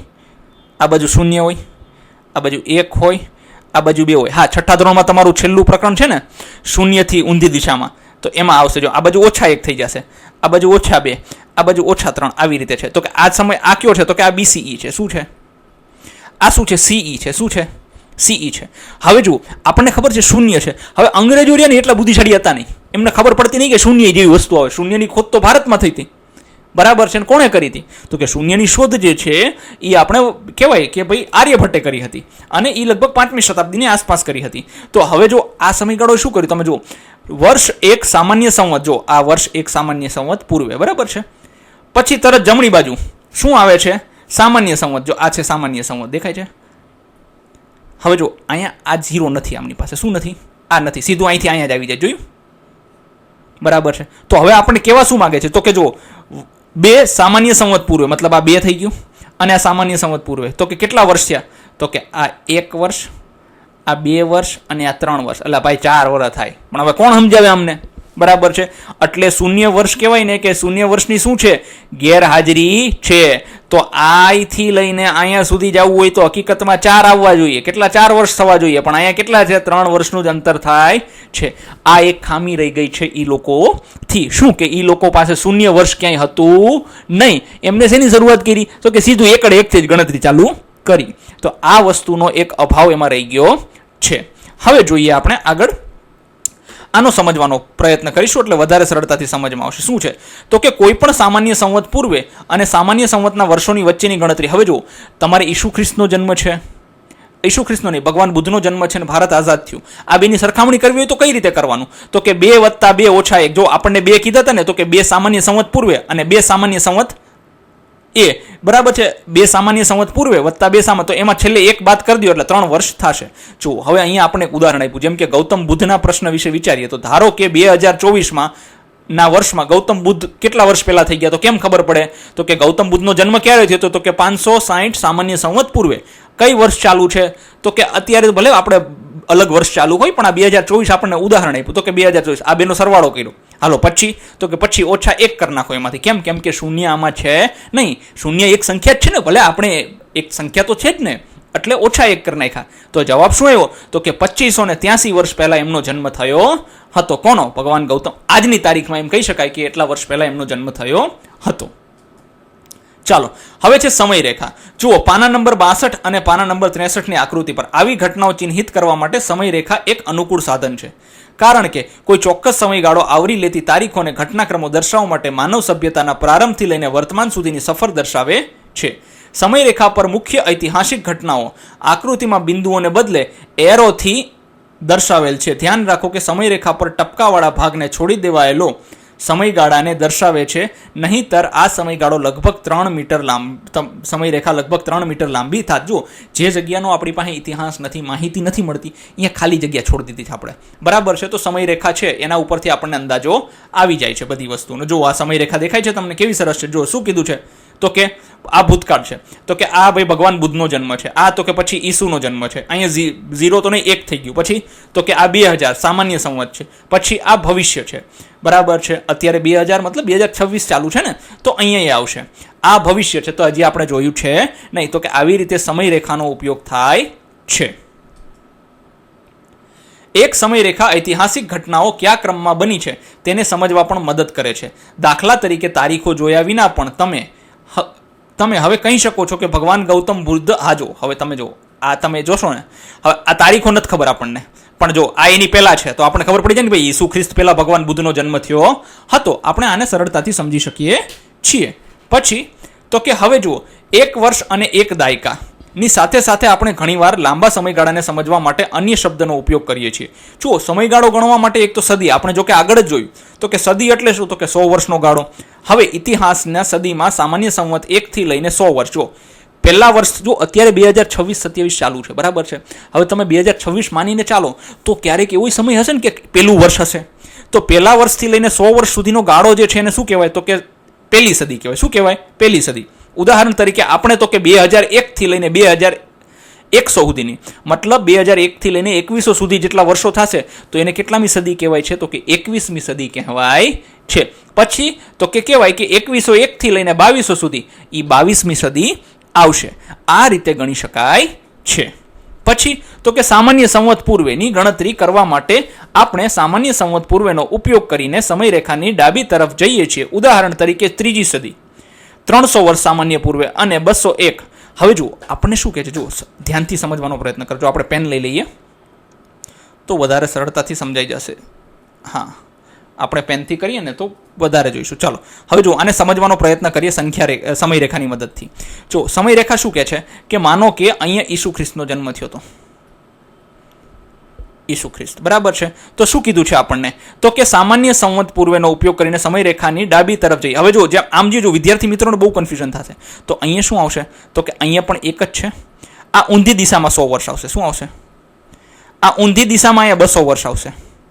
અહીંયા શું આવશે? ઊંધી દિશામાં 300 વર્ષ આવશે, બરાબર છે. હવે આમ જઈશું એટલે અહીંયા પણ 100 વર્ષ, પછી આમ જઈશું એટલે આ બાજુ પણ 200 વર્ષ. હવે વિદ્યાર્થીઓ જુઓ, હું મોટો થયો ત્યાં સુધી મને આ વસ્તુ ક્લિયર નહોતી. શું ક્લિયર નહોતી? કે ભાઈ કોઈનો જન્મ 200માં થયો હોય, મરી ક્યારે ગયો? 100માં. આપણને એમ થાય ખરો 200માં જન્મ થયો, 100માં કેમ મરી ગયો? અરે ભાઈ, ઈ એક તરફ જાય છે ને, પેલા વર્ષ તરફ જાય છે. આ પૂર્વેનો સમય છે, એટલા માટે, બરાબર છે. ખાસ યાદ રાખજો. તો આ શું કહેવાય? તો કે આ જે છે તો કે શું કહેવાય? કે BC કઈ સદી છે? તો કે પહેલી સદી ખરી, પણ પહેલી સદી કઈ? તો કે કહેવાય ને સામાન્ય સંવત પૂર્વેની સદી. કેવી કહેવાય? સામાન્ય સંવત પૂર્વેની સદી. તો કે આ પ્રથમ સદી જ છે, આની પહેલી સદી જ કહેવાય, પણ કેવી સદી કહેવાય? તો કે આ કહેવાય સામાન્ય સંવતવાળી સદી. તો કે આ સદી કઈ કહેવાય? તો કે આ કહેવાય સામાન્ય સંવત પૂર્વેની સદી, બરાબર. એટલે બે એક જાય છે ડાબી બાજુ, એક જાય છે જમણી બાજુ. આ રીતે ગાળો થાય છે. આ પણ સદી કહેવાય છે, અહીંથી અહીંયાનું અંતર, અને અહીંથી અહીંયાનું અંતર પણ સદી કહેવાય છે. બંને પાછા પહેલી સદી કહેવાય, બરાબર. હવે જો અહીંથી અહીંયા બીજી સદી કહેવાય, અને અહીંથી અહીંયા કેવી કહેવાય? બીજી સદી કહેવાય. પણ આ કેવી છે? તો કે સામાન્ય સંવતની બીજી સદી. આ છે સામાન્ય સંવત પૂર્વેની બીજી સદી. આ રીતે આપણે જોવાનું હોય છે. પછી તો કે શું કીધું છે? સહસ્ત્રાબ્દી. જો 100 વર્ષ ખાસ જોવા જેવું છે. તો કે સહસ્ત્રાબ્દી એટલે 1000 વર્ષનો, સોરી 100 વર્ષ નહીં, 1000 વર્ષ, 1000 વર્ષનો સમયગાળો. ઇતિહાસમાં એક સામાન્ય સંવતથી શરૂ કરીને દરેક 1000 વર્ષ માટે હજારો વર્ષોની ગણના કરવામાં. ઉદાહરણ તરીકે ત્રીજી સહસ્ત્રાબ્દી 2001 થી લઈને 3000 વર્ષ સુધી ચાલશે. ખાસ સમજી લેજો, બહુ મસ્ત વસ્તુ છે, આ સમજવા જેવી છે ભાઈ. જો શું કીધું? હવે આપણે સદી તો જોઈ લીધી, બરાબર. આને પૂછી નાખીએ, બરાબર. આપણે સદી તો જોઈ લીધી ભાઈ, બરાબર. હવે અહીંથી ચાલુ કરો. જો આ 1, આ 200 300 કરશો એટલે અહીંયા 1000 આવે. તો આને શું કહેવાય ખબર છે? આને સહસ્ત્રાબ્દી કહેવાય. શું કહેવાય? જો આ ગાળો છે ને, આને શું કહેવાય? સહસ્ત્રાબ્દી કહેવાય. આ બાજુ આવે, હા, તો કે બે બાજુ આવે ભાઈ. તો કે આ તો કે સામાન્ય સંવત પૂર્વેની સહસ્ત્રાબ્દી, સામાન્ય સંવત પછીની સહસ્ત્રાબ્દી. હવે આપણે જો અત્યારની તારીખ કહેવાય, પછી બીજા 1000 વર્ષ જઈએ તો અહીંયા શું થશે? 2000, અહીંયા આવશે 3000. તો જો આપણે અત્યારે આ સહસ્ત્રાબ્દીમાં છીએ. ક્યાં છીએ? કેમ? 2026. ક્યાં આવે છે? તો કે આ બેની વચ્ચે જ આવે ને. હજી તો આ જો આ સહસ્ત્રાબ્દીની શરૂઆત જ થઈ છે. એટલે જ હું તમને કહું છું કે અમારી જે પેઢી છે, તમારા શિક્ષકોની પેઢી છે, એ નસીબદાર છે. શું? કેમ કે અમને આ બધી વસ્તુ જોઈ છે. 2000નું વર્ષ અમે જોયું છે, એટલે અમે 1000 વર્ષનો જે સુધારો થયો, જે પરિવર્તન થયું, એને જોયું છે. તો આને સહસ્ત્રાબ્દી કહેવાય છે. ચાલો, ત્રીજી સહસ્ત્રાબ્દી. હવે એ જ રીતે શું છે કે ડાબી બાજુ જઈએ તો શું થાય? તો કે પહેલી સહસ્ત્રાબ્દી મતલબ કહેવાય ઈસુના જન્મ પૂર્વેની, મતલબ સામાન્ય સંવત પૂર્વેની સહસ્ત્રાબ્દી, અને સામાન્ય સંવત પછીની સહસ્ત્રાબ્દી. હવે શું કહે છે કે જો પાના નંબર 62 અને 63માં 4.3 આકૃતિ આપેલી છે, તેમાં તમે 8મી સહસ્ત્રાબ્દી વર્ષને સામાન્ય સંવત પૂર્વેની ચિહ્નિત કરી શકાય. જો આ કાઢી લીધું. તો કે જો આ 8મી સહસ્ત્રાબ્દી છે, દેખાય છે? સામાન્ય સંવત પૂર્વેની 8મી આ અત્યાર છે. તો કે આ બાજુના 8 વધ્યા. જો આમ વર્ષો જો આમ વધતા જાય છે. જો સમજવાની વસ્તુ વિદ્યાર્થીઓ અહીંથી જ મૂંઝાય છે. આ પેલું છે, આમ આમ જશે એટલે વધતું જશે. શું થશે? આમ જશે તોય વધતું જશે. પણ આ શું છે? તો કે સામાન્ય સંવત પૂર્વ છે. આ શું છે? તો કે સામાન્ય સંવત છે, બસ. હવે જો કોઈનો જન્મ અહીંયા થયો હોય 6000માં, તો એ મરી ક્યારે જાય? તો કે આમાંથી 6000માંથી 100 બાદ કરો. 100 વર્ષ જીવો હોય માનો કે, તો બાદ કરો તો 5900 થાય. કેટલા થાય? તો તમને એમ થાય ખારો જન્મો 6000માં મરી ગયો, એવું થોડું હોય. કેમ કે આપણને સમય ચડતા ક્રમમાં જોવાની ટેવ છે, પણ જ્યારે ઊંધી દિશામાં જાય છે ત્યારે સમયને ઉતરતા ક્રમમાં જોવાનો હોય છે. કેમ એવું છે? તો કે અહીંયા કેટલા વર્ષ સુધીનો આપણી પાસે ગાળો છે એ કંઈ ખબર છે નહીં. અનંત વર્ષોથી છે, આપણી પાસે બધી વસ્તુનો ઇતિહાસ છે નહીં, એટલા માટે. ચાલો શોધીએ. હવે જો અહીંયા આપણને શું કહેવામાં આવ્યું છે? તો કે 1900 સામાન્ય સંવતથી શરૂ કરીને આજના સુધીની વર્ષની સમયરેખા આલેખો, અને તેના ઉપર આપણે શું દર્શાવીશું? તો કે જો વર્ષ 1900થી ચાલુ કરવાનું છે, અને આજના સમય સુધીની આપણે સમયરેખા પર આલેખવાનું છે. એમાં દાદા દાદી, માતા પિતા, ભાઈ બહેન અને તમારી પોતાની જન્મ તારીખો લખીશું. અને 20મી સદીના સામાન્ય સંવત શરૂ કરીને ચાલુ વર્ષને અંતિમ બિંદુ તરીકે દર્શાવો. ચાલો જો આ મેં સરસ મજાનું બનાવ્યું, દેખાય છે? આ 1900થી શરૂઆત થઈ. પછી તો કે કહેવાય કે દાદાનો જન્મ ક્યારે થયો હતો? તો કે 1963માં. પછી દાદીનો જન્મ 1968માં. મારા પપ્પાનો જન્મ 1988માં. મમ્મીનો જન્મ 1992માં. મારો જન્મ 2013માં થયો હતો. મારા બેનનો જન્મ 2016માં થયો હતો. આ રીતે. અને અહીંયા લખી નાખવાનું 2026 લખી નાખવાનું થાય. જો આ સામાન્ય સંવત છે આ બધાય, બરાબર. જો કે આ 1900 સામાન્ય સંવત જ કહેવાય, બધાય સામાન્ય સંવત છે. તો આ રીતે તમે બનાવી શકો છો. તમારે ખાલી આવી સંખ્યા રેખા નહીં, સમય રેખા બનાવવાની છે. ચાલો ચૂકશો નહીં. શું તમે જાણો છો કે મોટાભાગના ભારતીય કેલેન્ડર તિથિપત્ર મહિનાઓ અને દિવસો નક્કી કરવા માટે સૂર્ય અને ચંદ્રની સ્થિતિ પર આધાર રાખે છે? પંચાંગ એ ખગોળીય વિગતોના કોઠા ધરાવતું પુસ્તક છે. જો પંચાંગ તમે નામ સાંભળ્યું છે?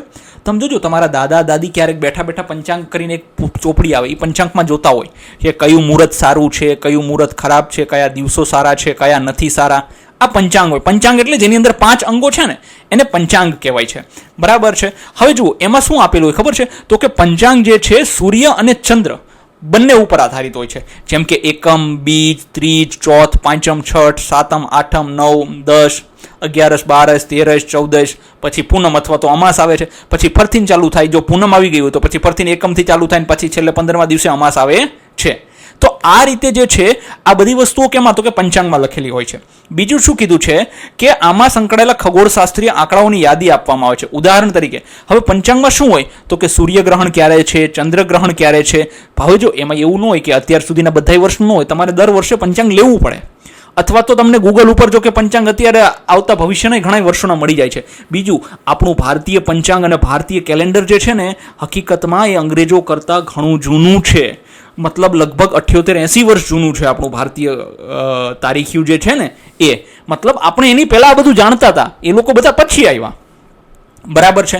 તો આપણે શું છે તો કે સૂર્યગ્રહણ ક્યારે છે, ચંદ્રગ્રહણ ક્યારે છે, પછી રોજે સૂર્યોદય ક્યારે થાય, મતલબ સૂર્યનો ઉદય ક્યારે થાય છે, સૂર્યનો અસ્ત ક્યારે થાય છે, પછી કહેવાય કે વિછુડો ક્યારે આવે છે, બરાબર છે, કમૂરતા ક્યારે હોય છે, આ બધી ઘટનાઓ નક્કી કરવા માટે. બીજું, હવામાનની આગાહી, તહેવારોની તારીખ, જેમ કે કહેવાય કે દિવાળી ક્યારે પડશે, પછી તમે જોવા જાવ જન્માષ્ટમી ક્યારે પડશે, તો આ બધું એમાં આપેલું હોય છે. મોટા ભારતમાં શું થાય તો કે પંચાંગનો જ મોટા ભાગે ઉપયોગ થાય છે. પછી તો કે હવે શું કીધું છે? ઇતિહાસના સ્ત્રોત ક્યાં ક્યાં છે? હવે જો ઇતિહાસ જાણવા માટે આપણને કઈ કઈ વસ્તુઓ મદદરૂપ થાય છે, આ વસ્તુઓ જાણવી ખૂબ જ જરૂરી છે. તો કે શું તમારા પરિવારમાં ઓછામાં ઓછી 3 પેઢીઓ વિશેની માહિતી એકત્ર કરી શકો છો? હા, મારી પાસે મારી જૂની તમે જોવા જાઓ ને તો અમારો જે ઇતિહાસ છે, અમારી જે પેઢીઓ જે છે એ તમે જોવા જશો ને તો લગભગ તમને આજથી 1000 વર્ષો સુધીની મળી જશે. બધાનું નથી મળતું, પણ જો તમને આજથી 100 વર્ષ પહેલાંની માહિતી મળી જાય ને કે તમારા દાદા કોણ હતા, દાદાના દાદા કોણ હતા, એના દાદા કોણ હતા, એના પપ્પા કોણ હતા, આ માહિતી મળી જાય ને તો એ બહુ સારું કહેવાય છે. હવે એમ કે છે તમારા માતા પિતા, દાદા દાદી અને પરદાદા દાદીવાળું કુટુંબ વૃક્ષ બનાવો, તેમના નામ જાણો, તેમની આજીવિકાનું કાર્ય શું. આજીવિકા મતલબ જીવન જીવવા માટે એ લોકો શું કમાતા હતા, શું નોકરી કરતા હતા, તેમનો જન્મ ક્યાં થયો હતો, આ બધી માહિતી તમારે નીચેના કોષ્ટકમાં ભરવાની છે. જુઓ, આ તમારે જાતે કરવાનું છે. તમારા દાદા દાદીનું નામ શું હતું, એ વ્યવસાય શું કરતા હતા, પછી એમનું જન્મસ્થળ, જો પિતૃક એટલે દાદા દાદી એટલે પપ્પા કહેવાય, બરાબર છે. પછી તો કે પર દાદા દાદી, પર નાના નાની, આ બધાનું શું છે તો કે માહિતીનો સ્ત્રોત. તમને આ માહિતી ક્યાંથી મળી? તો કે ભાઈ એમને પૂછીને જ મળે ને માહિતી, બીજે તો ક્યાંથી મળે? તો આ રીતે તમારે આ જાતે ભરવાનું છે. પછી શું કીધું છે? તમે તમારા પરિવારના ભૂતકાળ વિશેની વિગતો કેવી રીતે મેળવી? શું તમે તમારા માતા પિતા અને સંબંધીઓના ફોટોગ્રાફ, ડાયરીઓ, ઓળખ કાર્ડ અને સ્મરણો જેવી કઈ બાબતો પર આધાર રાખ્યો હતો? જુઓ, તમે જોશો ને તો અત્યારની પેઢી તમને તમારા મમ્મી પપ્પાના લગ્નના ફોટો અને વિડીયો પણ મળી જશે, કારણ કે એ વખતે મતલબ વિડીયોગ્રાફી થતી હતી એમ. પણ આજથી લગભગ 30-35 વર્ષ, 40 વર્ષ પહેલાં ઉપર વ્યા જાઓ તો એ વખતે વિડીયોગ્રાફી બહુ રેર થતી, એવી બધી થતી હતી નહીં. બહુ હાઈફાઈ લોકો હોય એ જ કરતા હતા, પણ હા ફોટોગ્રાફી જરૂર થતી હતી. તો કે હા, એના ઉપર આધાર રાખ્યો હતો.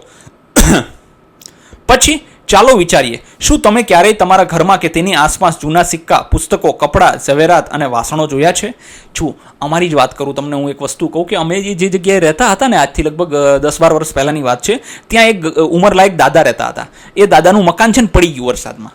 પછી મકાન જો પડી ગયું ને તો એ મકાન પડી ગયા પછી થયું શું ખબર છે કે એની ખોદકામ, એ મતલબ દાદાને બહાર કાઢવા માટે મકાનમાં કાઢ્યું તો એની અંદરથી ચાંદીના સિક્કા નીકળ્યા.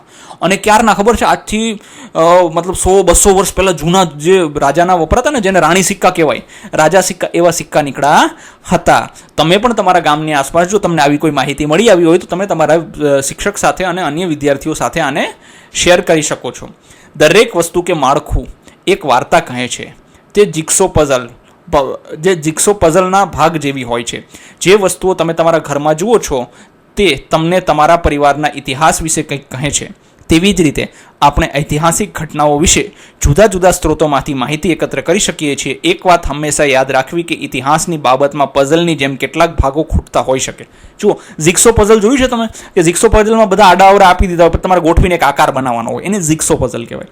હવે તો ઇતિહાસમાં પણ આવું છે. જરૂરી નથી કે તમને બધી કડી બધા ખાના ભરાઈ જાય. જે ખાના ખાલી રહે છે એના વિશે તમારે શોધખોળ કરવી પડે છે. હવે આપણને નીચે છે ને ઇતિહાસના મુખ્ય સ્ત્રોત આપેલા છે. જો કે આને અત્યારે યાદ રાખવાની જરૂર છે નહીં, પણ આપણને ખબર પડવી જોઈએ કે આપણને ક્યાંથી મળે છે. તો આપણે સૌથી શરૂઆત કરીએ મૌખિક સ્ત્રોત. તો કે મૌખિક સ્ત્રોતમાં શું છે? વંશાવલી અને લોક સાહિત્ય. વંશાવલી એટલે પેઢી આંબો. તમને તલાટી અત્યારે કાઢી દે, જમીન આપણે ખેતીની જમીન હોય નામે કાઢવી હોય, બરાબર છે. બાકી ઘણા પાસે પેઢીનો આંબો જો તમારા ત્યાં બારોટ વગેરે આવતા હોય તો બારોટ પેઢી આંબો તમને કાઢી આપતા હોય છે કે તમારા દાદા કોણ હતા, દાદાના પપ્પા એના. જો કે દાદા તો બધાની યાદ જ હોય, એનાથી ઉપર જઈને તો અઘરું પડે, પણ તમારા પપ્પાને એને ખબર હોય તો તમારે પૂછી લેવું એમના નામ, બરાબર છે. બીજું લોક સાહિત્ય એટલે જો આ બધા ડાયરા કરતા હોય છે, ગીતો ગાતા હોય છે, ભજન ખાતા હોય છે, બધા એના ઉપરથી આપણને મળે છે ઇતિહાસનો માહિતી. પછી તો કે સાહિત્યિક સ્ત્રોતો, તો કે જેમાં સાહિત્ય લખેલું. તો કે ભારતીયમાં કોણ હતા? તો કે ભારતીય સાહિત્યમાં હતા વેદો અને ઇતિહાસ. પછી કવિતાઓ અને જૂના નાટકો, મહાકવિ કાલિદાસે લખેલા નાટકો છે એની કવિતાઓ જો કે એમને નથી લખી, પણ બીજા ઘણા બધા સંસ્કૃત કવિઓ છે જેને પોતાની કવિતાઓ લખી છે. પછી ઐતિહાસિક લેખો, જો જૂનાગઢમાં તમે ગિરનારમાં જોશો ત્યાં આપણે છે ને અશોકનો શિલાલેખ છે, તો આવા ઐતિહાસિક લેખો છે. પરથી વાર્તા સંગ્રહો છે, જે કે વાર્તા સંગ્રહોમાં શું આવે તો કે પંચતંત્ર છે, હિતોપદેશ છે, પછી જાતક કથાઓ છે, આ બધે ઉપરથી. બીજું વૈજ્ઞાનિક અને તકનીકી ગ્રંથો.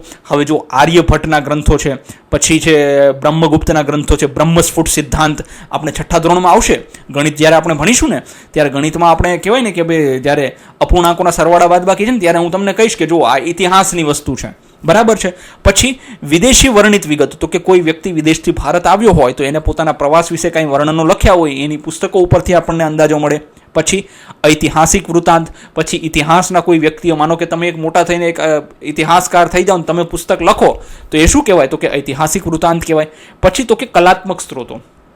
હવે જો કલાત્મક સ્ત્રોતોમાં શું આવે તો કે ચિત્રકલા, પછી મૂર્તિકળા છે, પછી પેનલો છે, અલગ અલગ જગ્યાએ તમને જે વસ્તુઓ જોવા મળે, તો કે આ બધી વસ્તુઓથી આપણને ખબર પડે. પછી તો કે પુરાતત્વીય. તો કે પુરાતત્વીય સ્ત્રોતોમાં શું આવે છે તો કે એમાં જો કે આ ખોદકામને આવી જોઈએ.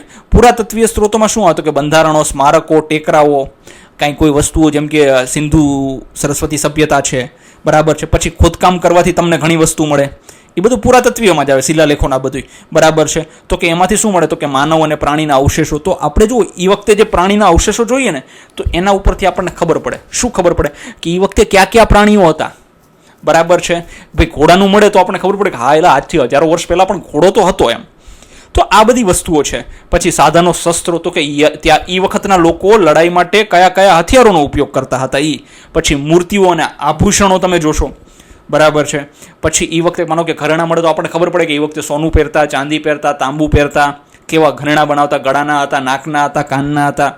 પછી માટીના વાસણો અને રમકડાઓ, એ લોકો જમવાનું શેમાં જમતા હતા. પછી રહેઠાણો અને અંત્યેષ્ટિ સ્થાનો, આ બધી વસ્તુઓ ઉપરથી પણ આપણને અંદાજો આવે છે. પછી છે શિલાલેખો, તો કે હસ્તપ્રતો મતલબ હાથથી લખેલી પ્રતો મતલબ લખેલા કાગળ, અથવા કાગળ તો એ વખતે હતા નહીં, પાંદડા ઉપર લખતા. તામ્રપત્ર, બરાબર છે, મતલબ તાંબાના કાગળ તો ન કહેવાય, એક પ્લેટ હોય, પ્લેટ ઉપર લખતા એટલે તામ્રપત્રો. પછી સિક્કાઓ, આ બધા ઉપરથી પણ આપણને ઇતિહાસ વિશે જાણવાની મળે છે.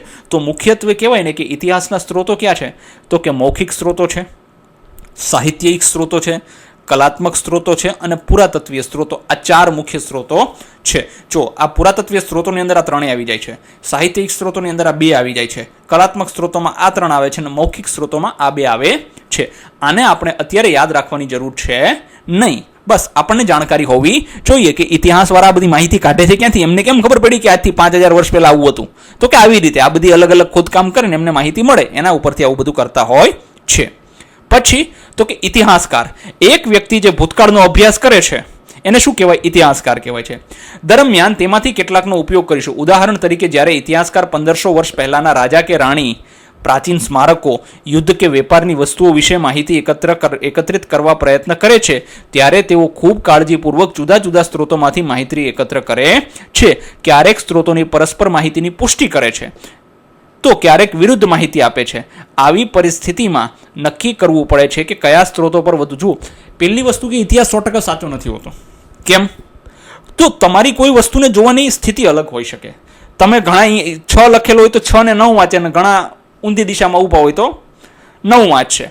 તો એક વસ્તુ છે કે ઘણી વખત શું છે કે ઇતિહાસ પાક્કો હોય છે. હવે ઘણા એમ કહે છે કે ભાઈ અમુક રાજાઓ જે છે, જેમ કે આપણને અત્યાર સુધીના જૂના ઇતિહાસમાં અમે ભણ્યા, મહારાણા પ્રતાપને એટલા મહાન રાજા નથી બતાવવામાં આવ્યા, અકબરને મહાન બતાવવામાં આવ્યો છે. પણ હકીકતમાં અકબર એકે યુદ્ધ મહારાણા પ્રતાપ સામે જીતી નહોતો શક્યો. બરાબર છે. આ વસ્તુ આપણને નથી ભણાવવામાં. એટલે આ બધી વસ્તુ એક રીતે તમે જોવા જાઓ ને કે જેવી રજૂ કરવામાં આવે, બધાનું અલગ અલગ મંતવ્ય હોઈ શકે છે. તો આમાં કહેવાય ને કે એક અલગ મતભેદ હોઈ શકે છે કે આ વસ્તુ સાચી છે કે ખોટી છે, એ બધું કહેવાય ને કે અલગ અલગ પરિસ્થિતિ હોઈ શકે છે. હવે જોઈએ આપણે પછી શું કીધું છે, તો કે ઇતિહાસના સ્ત્રોતોમાં કોણ યોગદાન આપે છે. તો કે ખાસ જોવા જઈએ તો આપણે આગળ જે નામ જોયા ને એ આપે છે. તો કે ઇતિહાસકારો ઉપરાંત, જો ખાલી ઇતિહાસકારો જ એક નથી આપતો, પુરાતત્વવિદો છે, શિલાલેખ શાસ્ત્રીઓ છે, જેઓ પ્રાચીન રેકોર્ડનો અભ્યાસ કરે છે, નૃવંશ શાસ્ત્રીઓ છે, સાહિત્ય આપણે આગળ જોયા ને બધા એ બધા, અને સાહિત્ય અને ભાષાના નિષ્ણાંતો પણ આના ક્ષેત્રમાં યોગ્ય યોગદાન આપે છે. ખાલી ઇતિહાસકારો જ કામ નથી કરતા, આ બધા પણ કામ કરે છે. છેલ્લા 50 વર્ષોમાં વૈજ્ઞાનિક અભ્યાસોએ ઇતિહાસના પુનઃનિર્માણમાં મોટું યોગદાન આપ્યું છે. ઉદાહરણ તરીકે પ્રાચીન આબોહવાનો અભ્યાસ, ખોદકામમાં મળી આવેલા સામાનનું રાસાયણિક વિશ્લેષણ, પ્રાચીન માનવોની આનુવંશિકતા વગેરેનો અભ્યાસ નવો દ્રષ્ટિકોણ આપ્યો છે. જુઓ હવે જો વિજ્ઞાન એટલું બધું આગળ વધી ગયું છે ને કે આ લોકો સરળતાથી બધું મેળવી શકે છે. ખાલી આપણો વાળ હોય ને તો વાળ ઉપરથી અંદાજો આવી જાય કે આ કોનું સંતાન છે. બરાબર છે. એટલે બહુ સરસ વસ્તુઓ થઈ ગઈ છે, બહુ વિજ્ઞાન ઘણું આગળ. હવે આનુવંશિકતા એટલે શું થાય, તો કે આ જીવ વિજ્ઞાનની શાખા છે. જેમ ઇતિહાસ કેમ સામાજિક વિજ્ઞાનની શાખા છે, એમ જીવ વિજ્ઞાનની શાખા છે, જે વનસ્પતિ, પ્રાણીઓ અને માણસોની ચોક્કસ લાક્ષણિકતાઓ એક પેઢીથી બીજી પેઢીમાં કેવી રીતે પસાર થાય છે તેનો અભ્યાસ કરે છે. ઇતિહાસકારો જ્યારે આધુનિક ઇતિહાસમાં છેલ્લા 200-300 વર્ષની વાત કરીએ તો અભ્યાસ કરે છે, ત્યારે અખબારો મહત્વપૂર્ણ સ્ત્રોત બની ગયા. જો અખબારોમાં જે આવે છે ને એ કહેવાય કે યાર એક અખબારમાં આવ્યું હશે, પણ આવા 10 અખબારોનો કોપી તમને મળી જાય તો બધામાં થોડું ખોટું લખ્યું હોય. તો આ વસ્તુ સમજવા જેવી છે. પછી શું કીધું, તો કે છેલ્લા કેટલાક દાયકાઓનો અભ્યાસ કરીએ તો ઇલેક્ટ્રોનિક મીડિયા, તો કે છેલ્લા કેટલાક દાયકાઓ એટલે લગભગ 1970-75 આસપાસ, 85માં ટીવી આવ્યું હતું ગુજરાતમાં. બરાબર, લગભગ નડિયાદના પીજ ગામે પહેલું ટીવી આવ્યું હતું, મને યાદ છે જેટલું જનરલ નોલેજ એ મુજબ કહીએ તો એ સમય પછી તો બધી વસ્તુઓ રેકોર્ડેડ મળી જાય છે. અને હવે તમારી પાસે ફોન આવી ગયા, હવેનો ઇતિહાસ તો શું છે, ગૂગલ ડ્રાઈવમાં ચડાવી દો, વિડીયો બનાવ્યો, રીલ બનાવી, તરત ચડાવી દીધી. બરાબર છે. તો આના લીધે આપણને શું છે કે હવે વધારે સરળતાથી બધી વસ્તુઓની માહિતી મળી જાય છે. ચાલો શોધીએ. આગળના પેજ પર ઇતિહાસના વિવિધ સ્ત્રોતોના કેટલાક ચિત્ર આપેલા છે. આ ચિત્રો ક્યાં છે અને આ બધા ચિત્રોમાંથી તમને મળેલી માહિતીના ચિત્રોની બાજુમાં આપેલી જગ્યામાં ભરો. જો હવે આ પેજ ઉપર આપણને સરસ માહિતી આપી છે. આ શું છે, જો દેખાય છે કે પહેલાં તો એક સિક્કો છે. બરાબર છે. આમાં કંઈક લખેલું છે. હવે લખેલું તો એટલું બધું ઉકલતું છે નહીં. પછી એક લાગે કે એક સિંહાસન ઉપર એક રાજા બેઠેલો હોય એવું લાગે છે. બરાબર, કારણ કે રાજા જ બેઠેલો હોય. પછી જોઈએ આને, તો કે આ એક સિક્કો છે. તો કે સિક્કાના ઇતિહાસ જે છે, મહત્વના સ્ત્રોતો છે ઇતિહાસના, તો કે તેમાં શાસકનું નામ, જો અહીંયા લખેલું છે, કંઈક પણ આપણને દેખાતું નથી. શાસકનું નામ, એનો સમયગાળો પણ આમાં આપેલો. તમે જોજો અત્યારના સિક્કા જોશો ને તો એમાં લખેલું હશે કે સિક્કો કયા વર્ષમાં છપાણો છે. બીજું, જો આ સિક્કા સોનાના હોય તો આપણે શું કહી શકીએ કે એ સમયે રાજાને એ લોકો બહુ સુખી હતા, કારણ કે અત્યારે સોનાના સિક્કા પોસિબલ નથી.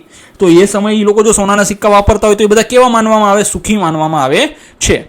પછી તો કે પ્રાચીન વેપાર અને સંસ્કૃતિનો પણ ખ્યાલ આવે છે. મતલબ જો સિક્કા હોય તો આપણને ખબર પડે કે આ લોકો શું કરતા હતા, વેપાર કરવા માટે સોનાના સિક્કાની લેવડ દેવડ કરતા હતા.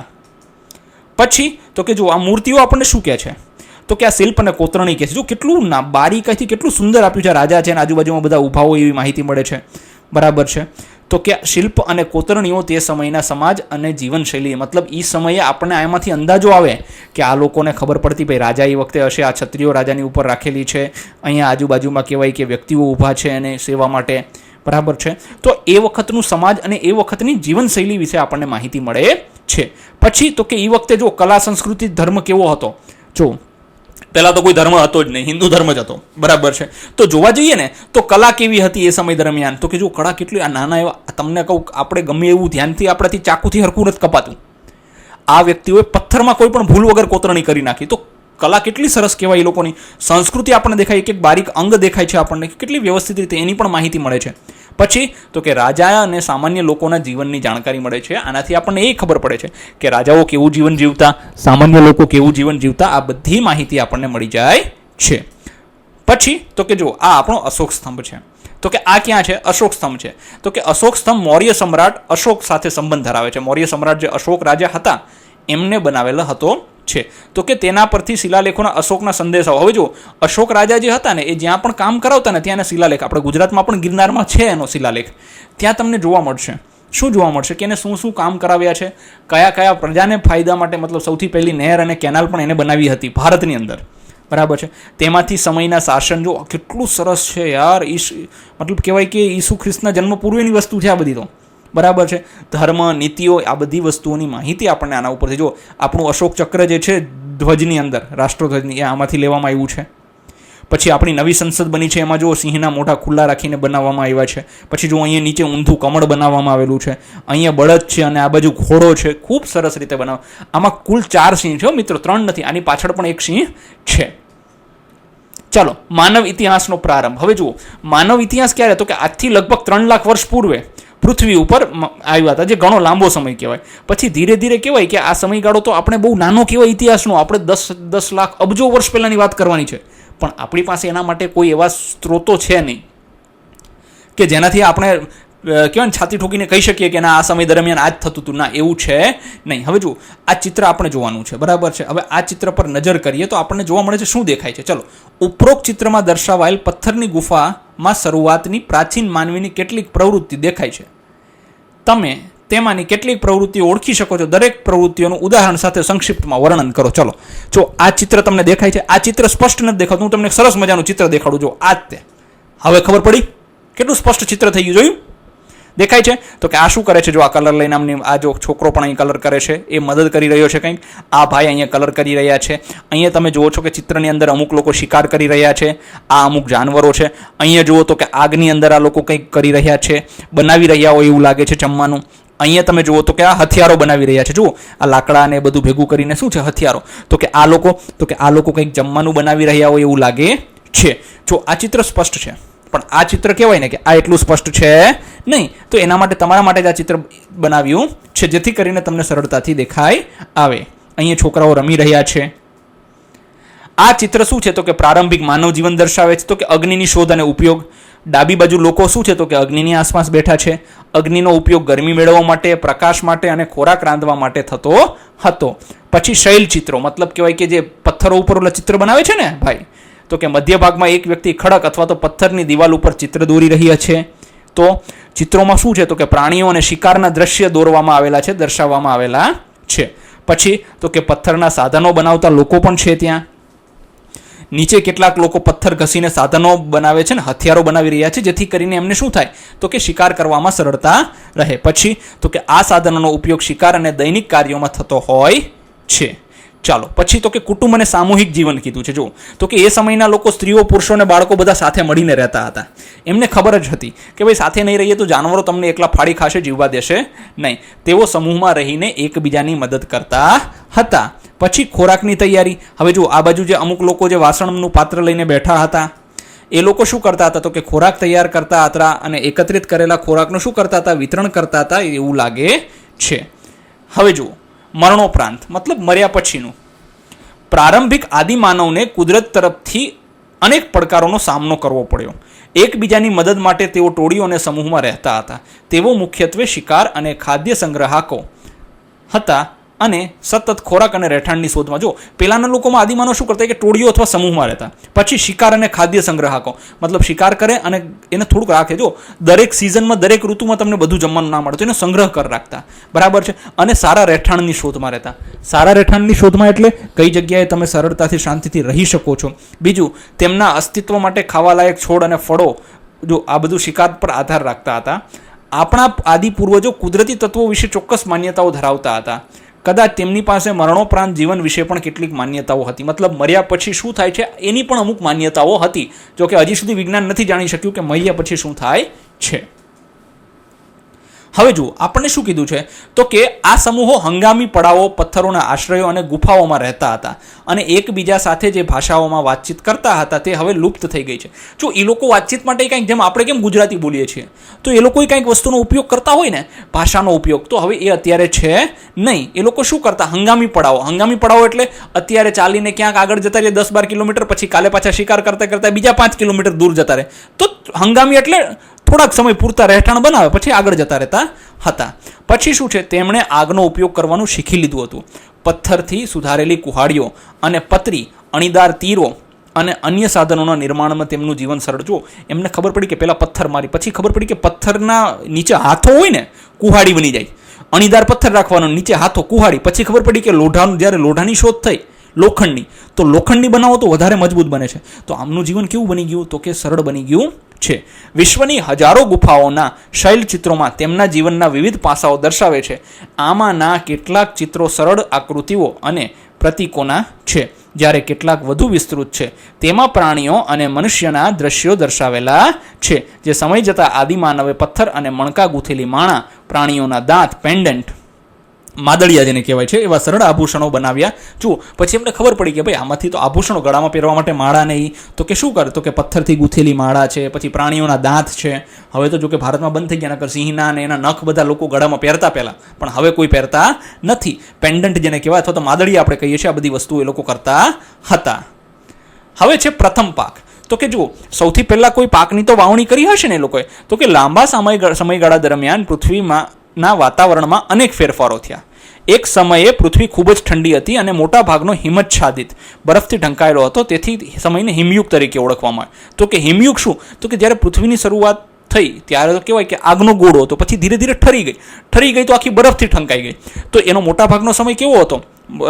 જગ્યા કેવી હતી? તો કે બરફથી ઢંકાયેલી હતી. તો એને શું કહેતા? તો કે હિમાચ્છાદિત, બરફથી ઢંકાયેલો ભાગ હતો. અને આ યુગને શું કીધો? તો કે હિમયુગ કીધો છે. તમે આ વિશે વધુ વિગતવાર વિજ્ઞાનમાં અભ્યાસ કરશો. પાછળથી જ્યારે આબોહવા ગરમ થવા લાગી તો બરફનો કેટલોક ભાગ પીગળવા લાગ્યો, જેનાથી શું થઈ? તો કે નદીઓ ભરાઈ આવી અને પછી પાણી મહાસાગરમાં ભળી જતું.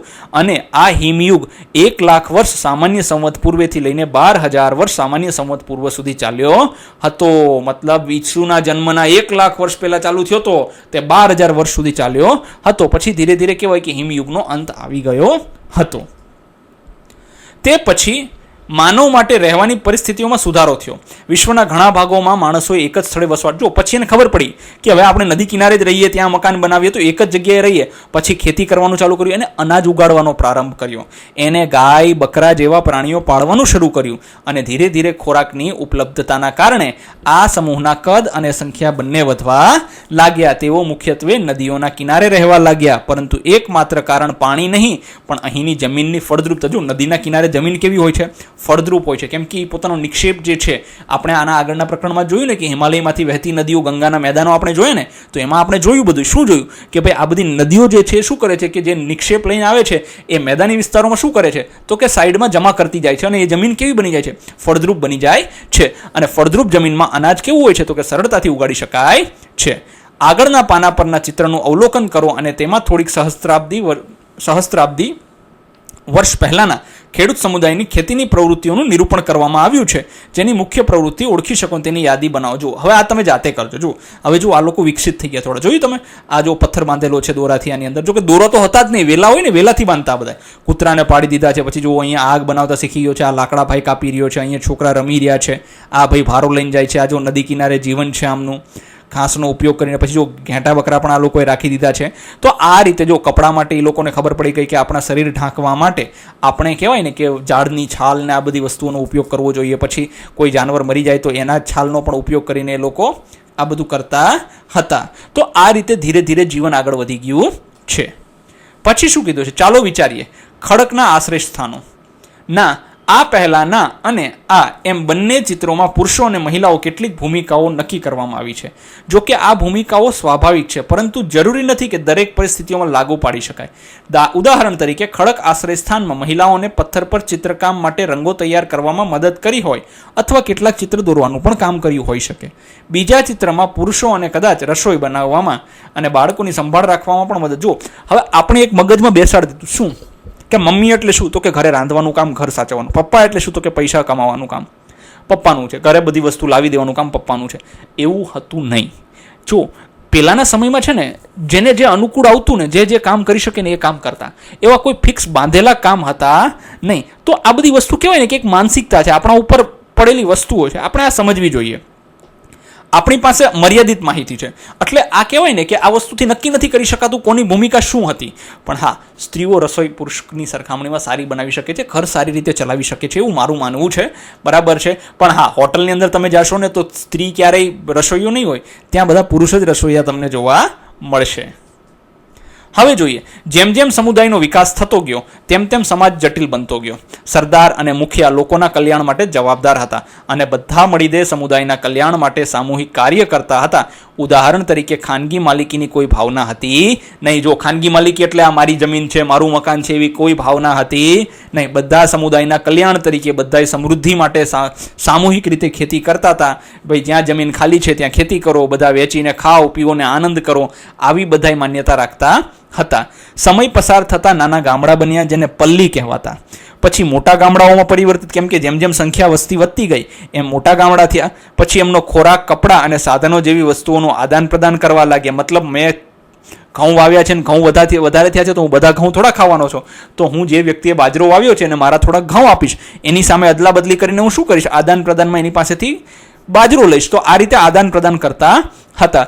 ધીરે ધીરે આ ગામોમાં સંદેશા વ્યવહાર અને પરિવહનની વ્યવસ્થા તંત્ર વિકસિત થયું અને તેમાંથી કેટલાક નાના નગરોમાં ફેરવાઈ ગયા. ઉદાહરણ તરીકે માટીના વાસણો અને માટીની અન્ય વસ્તુઓ બનાવવાની અને ધાતુઓનો ઉપયોગ. પ્રથમ તાંબુ અને પછી લોખંડ. જો સૌથી પહેલા તાંબુ મળ્યું હતું આ લોકોને, લોખંડ નહોતું મળ્યું, પછી લોખંડ મળ્યું હતું, અસ્તિત્વમાં આવી. અને ધીરે ધીરે આ બધી વસ્તુઓ છે ને વેચાવા માટે એ લોકો એક જગ્યાએથી બીજી જગ્યાએ જતા.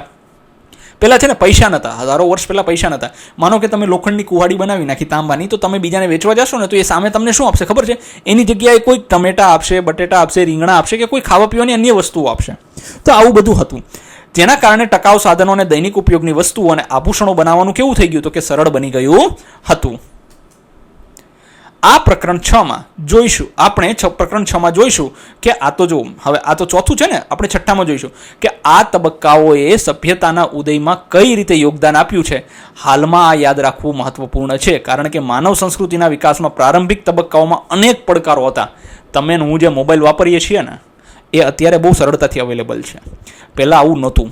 આ બહુ અઘરા કામો હતા, બધાને મળી નહોતા રહેતા, ખૂબ જ મુશ્કેલીથી લોકો આ બધું મેળવતા હતા. હવે આપણે જે છે તે કહેવાય કે આદિમાનવ વિશે ક્યારેય જાણી શકીશું નહીં. એમના સાહસો, એમની અડગતા, એ આપણું અસ્તિત્વ સંભવ, એ એટલી મહેનત કરતા બધું હતું એટલે માનવ સભ્યતા જળવાઈ રહીને આપણે બધા જીવતા છીએ. જો એ જ મરી ગયા હોય, જેમ ડાયનાસોર કેમ લુપ્ત થઈ ગયા, એમ મનુષ્ય પણ લુપ્ત થઈ જાત નકર. તો આપણે આ રીતે આને જોયું છે. ધન્યવાદ વિદ્યાર્થી મિત્રો. જો તમારે આની PDF જોતી હોય તો અમારી ટેલિગ્રામ ચેનલની લિંક ડિસ્ક્રિપ્શન બોક્સમાં આપેલી છે, ત્યાં જઈને તમે આની કહેવાય કે PDF મેળવી શકો છો. ધન્યવાદ.